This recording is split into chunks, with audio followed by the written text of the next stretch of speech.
is spinning too fast. I'm blind, let Nike shoes to keep myself tethered. Frederick C. Mannix was born October 21st, 1913, in Edmonton, Alberta. He was born during a troublesome time. The past year, the Titanic had sunk, Strathcona had murdered Edmonton, and many other important things had happened.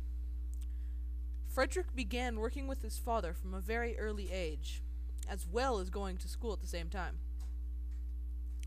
In the 30s, he began his career in earnest, becoming a partner in his father's business, and, in 1939, wedding Margaret Ruth Boughton of the Ottawa-Hull region, and together they raised their 3 children on the outskirts of Calgary. In 1942, when his father's health was failing, the decision was made to sell the business. Even though the business had been sold, Fred kept an ownership position in the company, which had been bought by the Morrison-Knuston Construction Company of Boise, Idaho, and it was set up as the Canadian wing.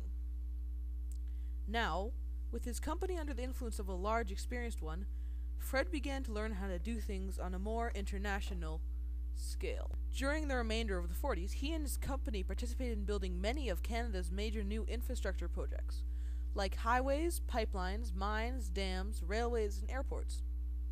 The exploits of his company under Morrison-Knuston greatly influenced Canada's and Alberta's infrastructure, adding vital parts to Alberta's and Canada's growing cities. This in turn helped support the growing population that was immigrating to Canada, and with very modern construction helped encourage more people to come to Canada. The pipelines that the company built were essential to Alberta's growing oil production. The dams that were built helped create thriving communities on the banks near them, and they also provided very economical and environmentally good sources of energy. The railways he built connected the whole country and helped transport goods across Canada. Thanks to these construction projects, Fred was able to bring full ownership of the company back home to Canada, under the banner of Mannix Construction. During the 50s, Fred began to diversify his business, creating the Loram Group of companies and established the largest coal-producing company of his time, Minelta Coal Limited, which greatly boosted Canada's economy. In the mid-50s, his group was successful in their attempt to construct and own the Pembina Pipeline Limited, which later became Pembina Corp, diversifying into oil and gas production and becoming the largest owner-operator of crude oil and liquid feeder pipelines in Canada, which greatly influenced the Canadian economy. One of his other companies, Laura Maintenance of Way Incorporated, a company based in the U.S., became a leading designer, manufacturer, and service contractor of railroad maintenance equipment, working principally in North America. In 1961, Frederick and his company won the Mole Award, which was presented by the U.S. construction industry, and he and his company were the first outside the U.S. that had ever been awarded. Fred withdrew from active involvement in the business in 1970, and he passed control of his business to his 2 sons, Frederick P. Mannix and Ron N. Mannix. In 1972, Fred got an honorary membership in the Association of Professional Engineers, Geologists, and Geophysicists of Alberta, as well as an honorary membership in the Alberta Road Builders Association and the Hall of Fame of America's Builders.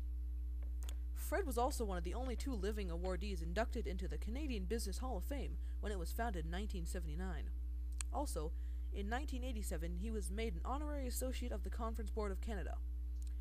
Mannix also served as the director of the Royal Bank of Canada from 1965 to 1984, and a director of the Steel Company of Canada, one of Canada's largest steel producers and manufacturers from 1962 to 1984. Frederick C. was an intensely private man, and did not boast of his accomplishments. The story of his life reveals a man with exceptional vision and talent.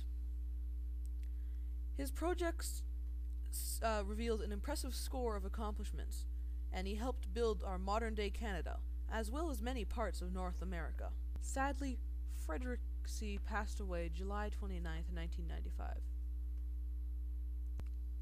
He was 82 years old.